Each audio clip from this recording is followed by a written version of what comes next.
MENGLONG'S body soaked in formalin, soon to be turned into a specimen? Today, yet another shocking revelation has surfaced. An insider, risking his life to speak out, claims that MENGLONG'S body is being kept frozen inside the underground cold storage chamber of the Qihao Art Museum, possibly soaked in formalin, and that it may soon be turned into a specimen. The information comes from independent commentator Li Muyang, who cited a whistleblower describing himself as a conscience insider. The whistleblower said, "Stop guessing. He's right here with us." Around 3 a.m. on September 11th, Yan Shiji, director of the Red Brick Art Museum, personally led a team to move him through an underground tunnel. His body was covered only with a black cloth. "I saw purple rope marks around his ankles."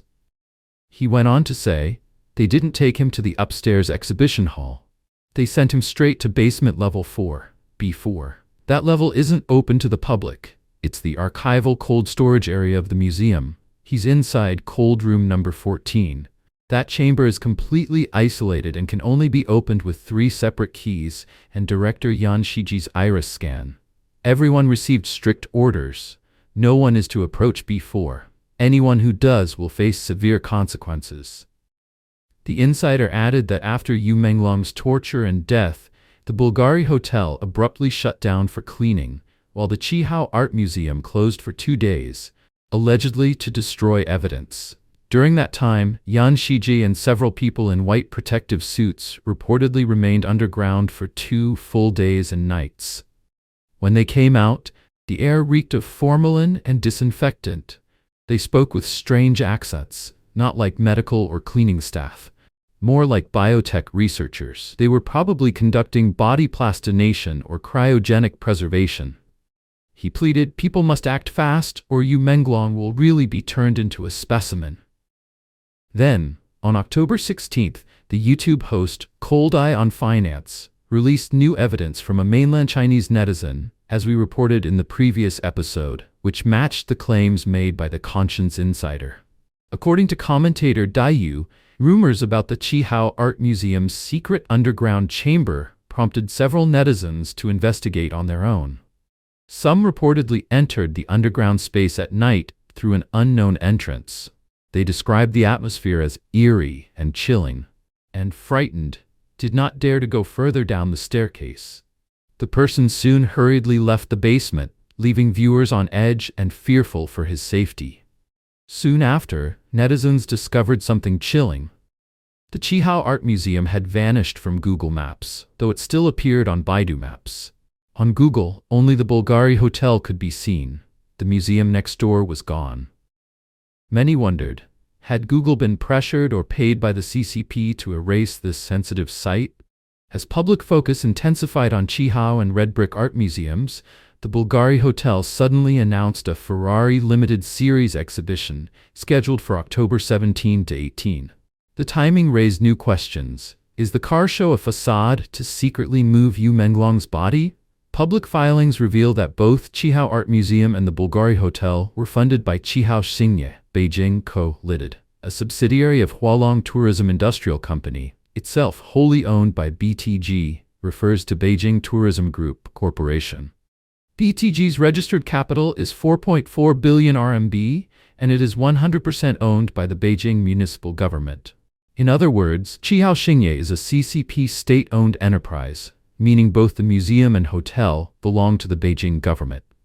As previously reported, we uncovered that the depraved figures controlling China's entertainment industry secretly imprison both male and female entertainers in underground chambers, forcing them to serve the lust and desires of the CCP's ruling elite.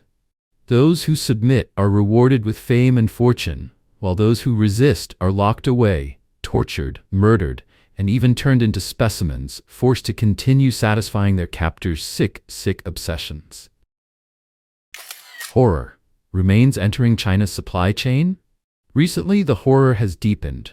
According to NTD-TV, a netizen from Baishan Jilin discovered 3 teeth inside a sausage. In Dongguan, Guangdong Province, a family found 2 teeth in the shumai they had purchased. Meanwhile, in Shanghai, a consumer discovered a dental implant with a screw inside a date and walnut cake. The shocking footage quickly sent waves of fear across mainland China, as netizens began to wonder whether the CCP's vast organ harvesting network might also be feeding remains into other industrial supply chains. Meanwhile, the escalating Menglong case has further unveiled the regime's horrifying crimes, from organ harvesting to the mass production of plastinated human specimens. Independent media are now racing to uncover possible ties between these atrocities and the disturbing discoveries of teeth in everyday food products. Even more horrifying, commentator Li Muyang revealed that Dalian Hongfeng Biotechnology Co., Ltd., a company infamous for producing large quantities of specimens, has now entered the food industry. Records show it invested in Kunshan Zhouzhuang Hongfeng Life Mystery Museum Co., Ltd., located in Kunshan, Jiangsu Province, which has been manufacturing pre-cooked meals since July 2022. A company that once specialized in human plastination has now gone on to produce ready-made food. Can you even imagine what China's pre-cooked meals might really contain today? It's horrifying beyond imagination. Commentator Dayu couldn't help but sigh.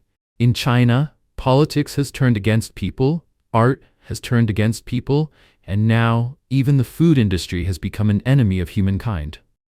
Viewers and netizens flooded the comment sections with outrage and disbelief. These revelations are bone-chilling, truly terrifying. Knowing that Bulgari Hotel and Qihao Art Museum are CCP-run left me speechless. No wonder the Menglong case was buried. These monsters can do anything. Evil will never triumph over good. Heaven records every sin. Thank you to the brave whistleblowers.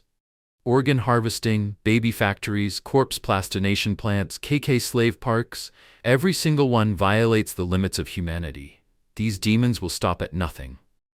Only when the Chinese Communist Party collapses will China see hope.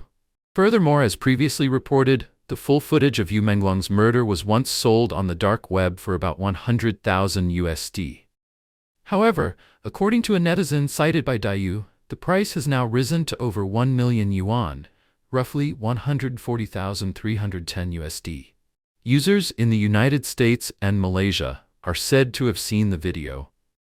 Each copy, however, contains an extremely tiny hidden watermark, allowing dark web operators to immediately identify the source of any leak, making possession or sharing of the footage highly dangerous.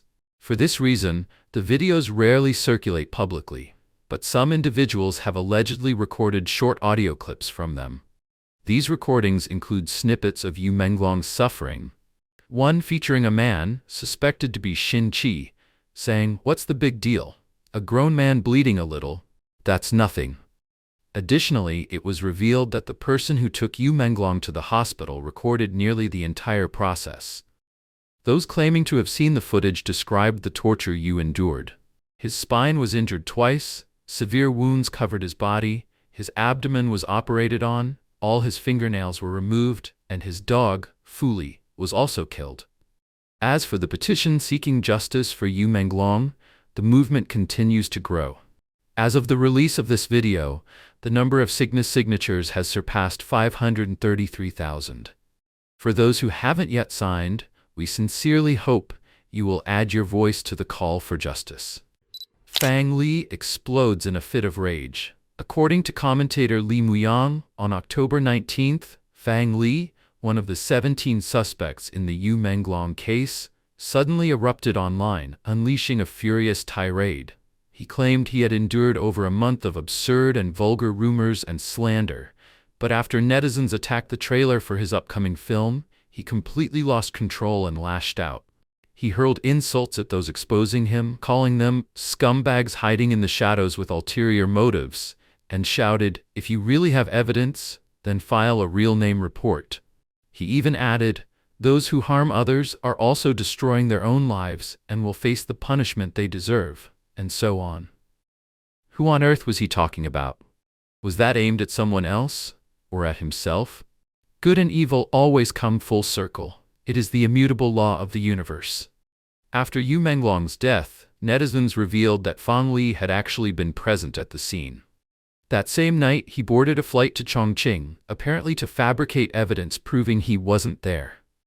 For weeks, netizens had been exposing him, yet Fang Li remained completely silent, utterly mute for over a month. Now suddenly, he's cursing like a street shrew. Is he trying to divert public attention?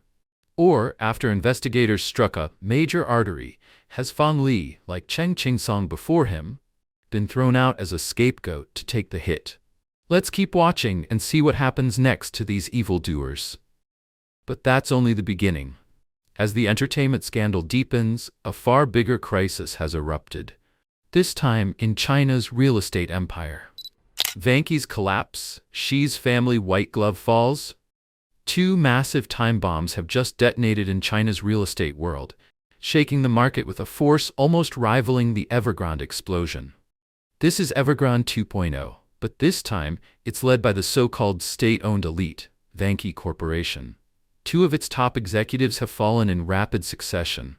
Chairman Xin Jie and former CEO Zhu Sheng have both been taken away, leaving the company on the brink of collapse. News first broke on October 11th when media reported that Xin Jie had vanished. His disappearance sent shockwaves across China because he simultaneously headed both Shenzhen Metro Group and VANKE. And for good reason. Sources say Xin Jie was escorted out directly from a meeting on September 18th and then disappeared for weeks, only for his case to be officially confirmed in mid-October. Just 2 days later, on October 13th, VANKE issued an announcement on the Hong Kong Stock Exchange, claiming Xin Jie had voluntarily resigned for personal reasons, stepping down from all positions. Back in 2017, he had overseen Shenzhen Metro's acquisition of VANKE shares, making the company's largest shareholder and ushering in VANKE's state-owned era. From the day Xin Jie took full control in January 2024 to his so-called resignation, he lasted only 259 days, a lightning rise and an even faster fall. The moment Xin Jie went down, Zhu Sheng, VANKE's former president and CEO, immediately followed, formally detained on criminal charges. Two giants toppled in one blow. Could it be linked to VANKE's staggering financial losses? The numbers speak for themselves. Under their leadership, VANKE's total debt in the first half of this year hit 873 billion yuan. Last year, Shenzhen Metro lost 33.4 billion, wiping out 5 years of profits. This year's even worse. Another 3.3 billion yuan gone in just 6 months, pushing total liabilities to nearly 480 billion yuan. Combined, Shenzhen Metro and VANKE now owe over 1.2 trillion yuan. Who will shoulder this mountain of debt? The 1.4 billion ordinary Chinese citizens. Although every so-called tycoon in China's party-state conglomerates is nothing more than a high-grade chive waiting to be harvested by the CCP, the fact that VANKE's downfall happened right now feels anything but accidental. With the fourth plenary session of the CCP Central Committee about to begin and internal factions tearing each other apart, sacrificing VANKE at this moment seems too perfectly timed. The target? Crystal clear. Commentators suggest it's meant to blindfold Xi Jinping. But why? On March 12, 2016, VANKE and Shenzhen Metro signed a strategic cooperation memorandum, officially forming an alliance. Shenzhen Metro injected its most valuable assets into VANKE. But every windfall has a reason. In January 2015, after Xi Jinping fully consolidated power, Shenzhen Metro and Shenzhen Yuanwei Industrial Co. jointly established Shenzhen Metro Yuanwei Real Estate Co., tasked with developing lucrative properties built atop metro lines. And here's the catch. Shenzhen Yuanwei Industrial is owned by Xi Jinping's brother-in-law, Deng Jiagui. As early as 1997, Xi's younger sister, Qihao, and her husband, Deng Jiagui, had invested in and built up Shenzhen Yuanwei Industrial Co. Its current director, Zhang Yanan, is Qihao's daughter from a previous marriage, a family enterprise through and through. In reality, VANKE's partnership with Shenzhen Metro was a partnership with Xi's own family, bringing them directly into the circle of red capital elites. But as Xi's grip weakens, that empire is starting to crumble. The dual-chain chairman who connected Shenzhen Metro and VANKE, Xin Jie, was reportedly the Xi family's white glove. Now that the white glove has been taken down, can Xi himself be far behind? Let's wait and see. Xi's dragon vein destroyed. 9 generals down. It's clear that Xi Jinping is in a deeply uncomfortable position. Moreover, his so-called dragon vein, believed to symbolize the ancestral fortune of the Xi family, is said to have been severed. According to a report by Vision Times on February 22, 2022, the CCP proudly announced the successful completion of a massive tunnel project cutting through the Qinling Mountains, part of the Han River Diversion Project, which channels water from the Han River into the Wei River. The project required drilling deep beneath the Qinling Range to connect underground waterways. However, the Qinling Mountains have long been regarded as the Xi family's ancestral dragon vein, the mystical source of its political and spiritual fortune. As a result, many believe that boring through Qinling dealt a devastating blow to Xi Jinping's destiny. Hydrologist Wang Weinuo, now based in Germany, pointed out that tunneling under Qinling disrupted the flow of Xi's dragon energy. Thus, even though Xi secured a third term in 2022, his luck quickly began to wane. His power reached its peak only to decline sharply thereafter. In terms of health, reports of Xi suffering strokes have circulated continuously since last year. As previously revealed, former CCP insider Du Wen stated that Xi Jinping suffered another stroke and required emergency medical treatment. Although his condition was reportedly stabilized, when Xi reappeared in public on October 14, his mental and physical state looked visibly poor. Then, on the afternoon of October 17, Beijing time, the CCP military channel of CCTV, directly operated by the Chinese military, unexpectedly aired an exclusive statement from Defense Ministry spokesperson Zhang Xiaogong. He announced that, with the approval of the CCP Central Committee and the Central Military Commission (CMC), the CMC Disciplinary Inspection and Supervision Commission had launched investigations into 9 senior generals.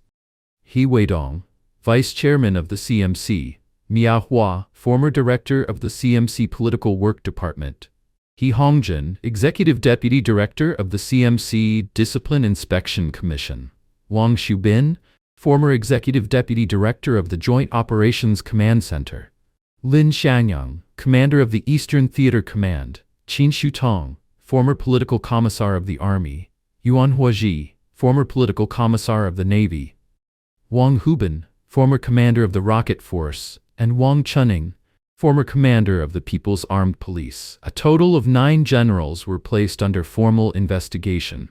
The CCP Central Committee decided to expel all 9 from the party and transfer their criminal cases to the military procuratorate for prosecution in accordance with the law. Zhang Xiaogong added that, apart from Rocket Force Commander Wang Hubin, the other 8 are full Central Committee members, and their expulsions will be formally ratified at the upcoming 4th plenary session. All 9 have also been stripped of their military ranks.